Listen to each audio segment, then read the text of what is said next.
Hi అండి. ఎండాకాలం వస్తే చాలు ఆ వేడి తాపాన్ని తగ్గించుకోవడం కోసం మనం లస్సీని కూడా ఎక్కువగా వాడుతూ ఉంటాం. ఫస్ట్ మిక్సీ జార్ తీసుకొని షుగర్ వేసుకొని ఒక 7-8 స్పూన్స్ వరకు షుగర్ పడుతుంది. షుగర్ని ఫైన్గా పౌడర్లా చేసేసుకోవాలి. తర్వాత ఇందులోనే మనం గడ్డ పెరుగును వేసుకొని, ప్యాకెట్ పెరుగు అయినా కూడా ఏం పర్వాలేదు, ఇది నేను తోడు పెట్టిన పెరుగు చాలా బాగుంటుంది. మిక్సీలో వేసుకొని కొద్దిగా వాటర్ పోసుకొని పల్స్ మోడ్లో ఒక 3 టైమ్స్ అంటే స్వీట్ లస్సీ మనకి రెడీ. ఇది గడ్డ పెరుగు వేసాం కాబట్టి కొద్దిగా వాటర్ వేసాను, లేదంటే అలా తాగాలనుకున్న వాళ్ళు కూడా తాగేయచ్చు.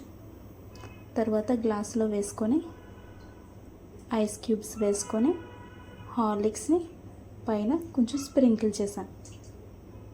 ఎంతో టేస్టీ అయిన లస్సీ రెడీ. మీకు నచ్చితే సబ్స్క్రైబ్ చేసుకోండి. Thank you.